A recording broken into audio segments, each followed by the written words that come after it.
It usually starts quietly. You probably don't remember the exact day it began.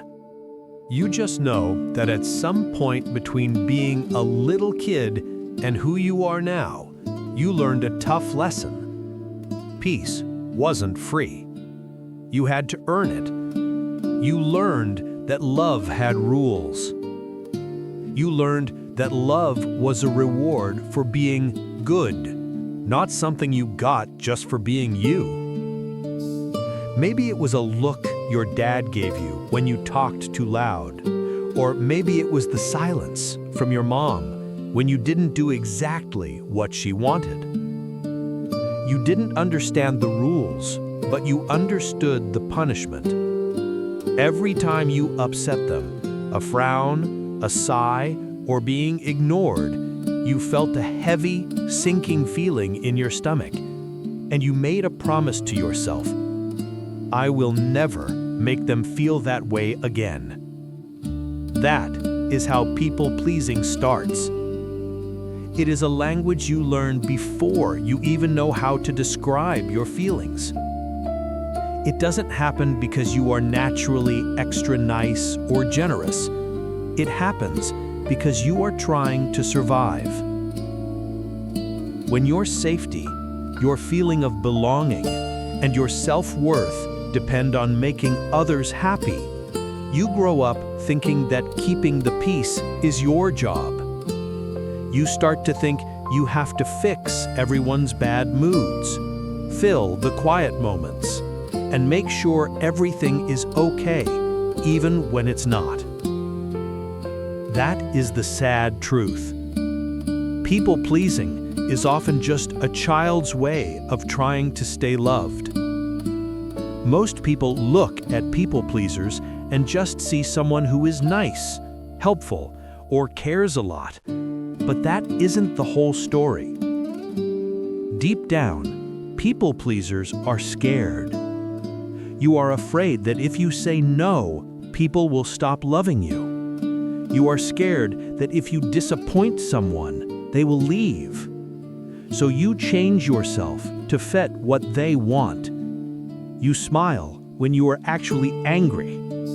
You agree to help when you are tired. You say sorry for things that aren't even your fault. Every time you do this, you lose a little bit of yourself. You might not realize it, but your nervous system remembers those lessons from when you were small. Every time you got in trouble for speaking up, or every argument that taught you feelings were dangerous, those moments built a blueprint in your brain. Your brain learns by connecting things. When you are young, your brain connects being safe with staying out of trouble. So if being good meant being quiet, that is what you did. If being useful meant putting everyone else first, that is who you became. Over time, your personality turns into a mirror of what everyone else wants. This is what people-pleasing really is. It's not a flaw in your character. It's a survival skill that worked when you were a kid, but you don't need it anymore. But here is the problem. Now that you are an adult, that habit doesn't stop. Even though you're not a powerless child anymore, your body doesn't know that. It still reacts like you're going to get in trouble if someone is unhappy. Your body still gets anxious when you think someone might be disappointed in you. So you keep acting, you keep smiling, you keep agreeing, because deep down you still feel like you have to do it to be safe. Think about how many times you say yes when you really want to say no. Think about how often you agree just to avoid an awkward moment. Think about how much time you spend worrying about what you said, wondering if you did something wrong. That isn't weakness. That is training. For a lot of people, this starts with parents who couldn't handle emotions well. Parents who changed their moods a lot or were distant. One day they're loving, the next day they're cold. So you learned to watch their moods like a weather radar. You were always looking for emotional storms before they happened. You changed how you acted based on how they felt. You watched their faces and listened to their tone of voice, because that is how you survived in that house. Slowly, you became someone else, someone quieter, someone easier to deal with. You didn't even realize it was happening. You just learned that your feelings were a problem for them, that your needs were too much, that having boundaries made people pull away. So you hid your needs. You smiled instead. You became the peacemaker. Everyone loves you because you never make things difficult. But inside, you are tired. You can only hold your breath for so long before it starts to hurt. The saddest part is that many people pleasers think this exhaustion is just kindness. You say, "I just care too much," or "I hate fighting." But underneath that is fear. The fear that if you stop giving, everyone will leave. Psychologists call this fawning. It is a trauma response, just like fight, flight, or freeze. When you feel threatened or scared, instead of fighting back or running away, you try to please the person. You try to make them happy so you can feel safe again. It isn't that you want to be fake. It's that your body doesn't know any other way to handle the stress. Over time, this habit gets into everything you do. Your job, your relationships, your friendships. You become the reliable one, the one everyone complains to, the one who fixes everything but is falling apart inside. You think if you are just good enough and nice enough, people will finally see how much you are worth. But instead, they just start expecting it. They stop seeing it as kindness and start seeing it as your job. You become invisible, hiding behind your own politeness. Here is what most people don't realize. Being a people pleaser doesn't actually make people love you. It just makes them comfortable. And there is a big difference. Comfort doesn't last. Love is unconditional. When you live your life trying to be exactly what everyone else needs, you don't give them a chance to love the real you. Because how can they love you when you never show them who you really are? That is why so many people pleasers feel lonely, even when they have lots of friends. You give and give, hoping someone will give back. But love that comes from just doing what you're told isn't real love. It's actually control. So what can you do? First, you have to unlearn what your childhood taught you. This is hard work. It means admitting that maybe your parents were wrong about what love looks like. Maybe their version of being good was really just being quiet. Maybe their version of respect was really just obedience. You have to understand that our parents don't always mean to hurt us. Many of them were doing the best they could. But pain is still pain, even if they didn't mean to cause it. You can forgive them and still admit that it hurt you. Pretending it didn't matter is how people-pleasing stays alive. Every time you stay quiet to keep someone else comfortable, you are repeating the story from your childhood. You are telling yourself, "My needs don't matter." But what if you started writing a different story? The truth is, saying no is not mean. Setting boundaries is not selfish. Disappointing people is not a failure. It is honesty. It is growth. It is how you become a real person again. Here is the secret no one tells you. You don't have to earn love by pleasing people. You earn real love by being real. The more you chase approval, the harder it is to catch. But the moment you stop acting, when you finally let people see your flaws and your true self, that is when real connection starts. Of course, that is scary. If your whole life has been about keeping people happy, being real feels dangerous. It feels like walking into a storm without an umbrella. You will want to run back to your old habits. You will want to say sorry just for being yourself. But remember, courage isn't about not being scared. Courage is doing the right thing even when you are scared. Every time you say no and you survive it, your brain learns a new lesson. I am safe. Every time you tell the truth and someone stays, you prove your old fears wrong. You learn a new definition of love. Little by little, you realize that love isn't something you have to win. It is something you build with honesty and respect. It is not your job to keep everyone happy. It is your job to be whole. Healing starts with saying yes to yourself. Yes to resting. Yes to being honest. Yes to being imperfect. Yes to your own peace. Because when you stop trying to fix everyone else's feelings, you finally have room to feel your own. And that is where you meet yourself again. Underneath the masks and the pretending, you meet the person you were before you got scared. That is the person who deserves to be in charge now. Here is something important to remember. People-pleasing doesn't mean you are broken. It means you were smart enough to survive a situation where you had to hide yourself. It means you learned how to understand people's feelings really well. That sensitivity is not a weakness, it is a superpower. The goal isn't to stop being kind. The goal is to stop being kind out of fear. True kindness isn't about keeping the peace while you suffer. It is about showing up as your full self.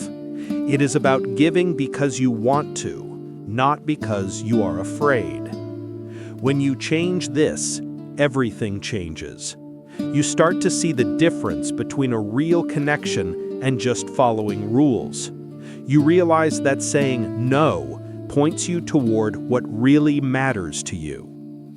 Healing from people-pleasing is like learning a new language.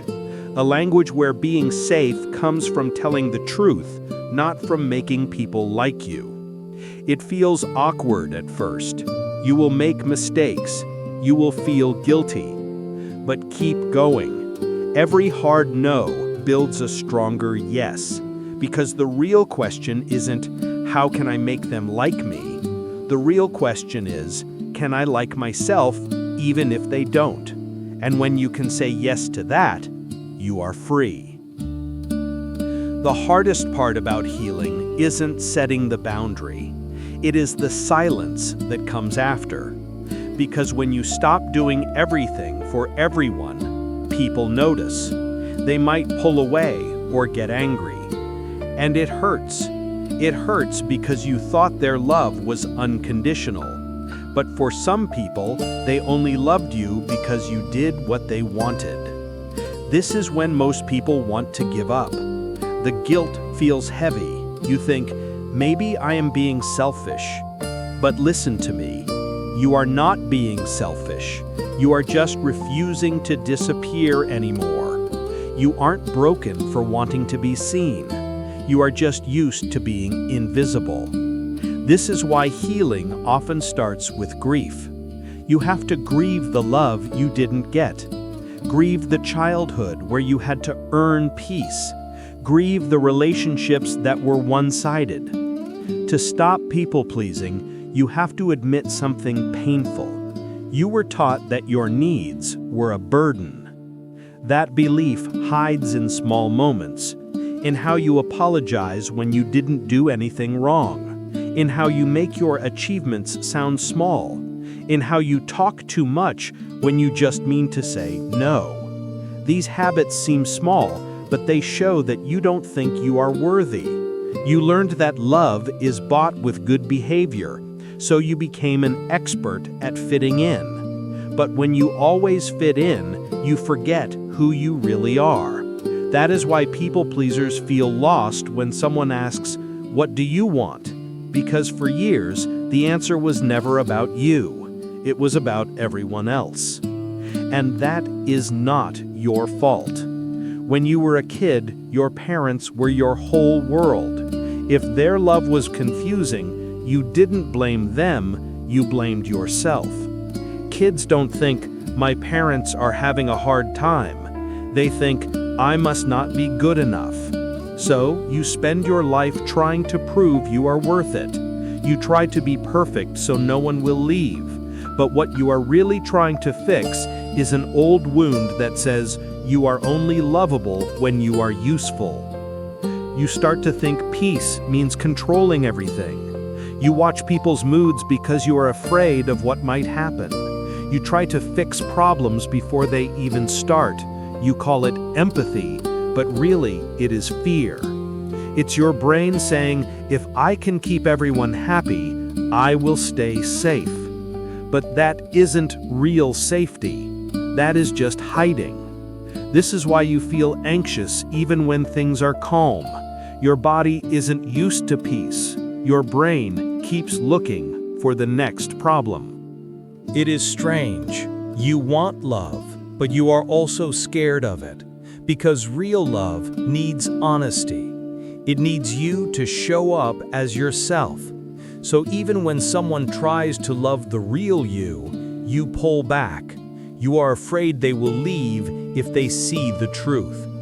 So you keep acting, and slowly your relationships feel empty. Not because others don't care, but because you aren't really there. That is the cost of people-pleasing. You lose connection with yourself. Life starts to feel flat. You might have people around you, but you feel unseen. So how do you change this? You start by learning the difference between kindness and compliance. Kindness is a choice. Compliance is fear. When you are truly kind, you feel good. But when you act out of fear, you feel drained. Ask yourself, am I doing this because I want to or because I am afraid not to? That question can change your life. It helps you see where you are giving your power away. Once you see it, you can change it. Healing means finding balance. It means knowing that your feelings matter too. You can care about people and still have boundaries. You can be kind and still say no. When you first start setting boundaries, it will feel wrong. It will feel like you are being bad. That is just your old training. Keep practicing. Every no teaches you that honesty is okay. Some friends might leave. That is okay. Those friendships were based on you being fake. But the ones that stay, those are the real ones.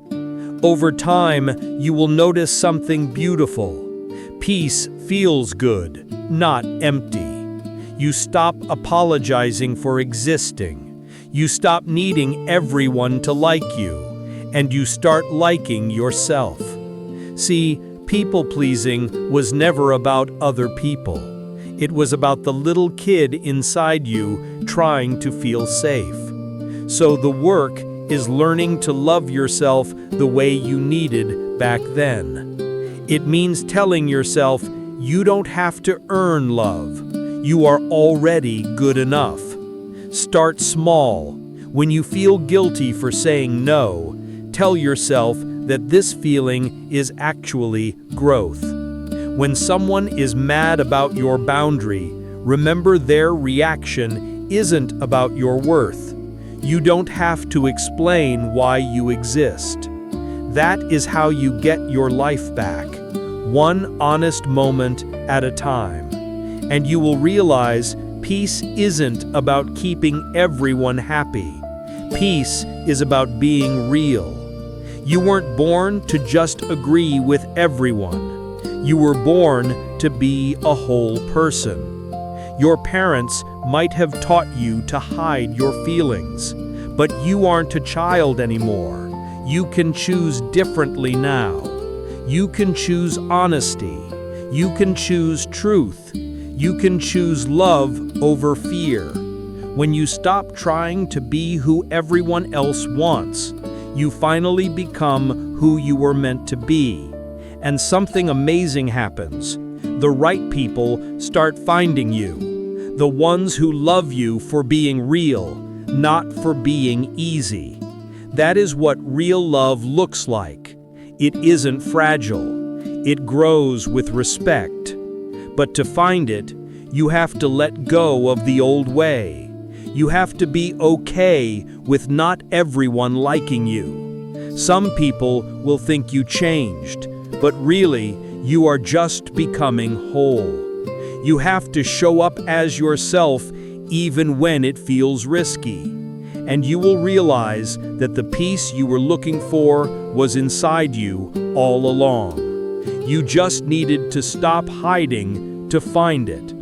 So when you feel that urge to fix everything, pause, take a breath, ask yourself, what is the truth right now?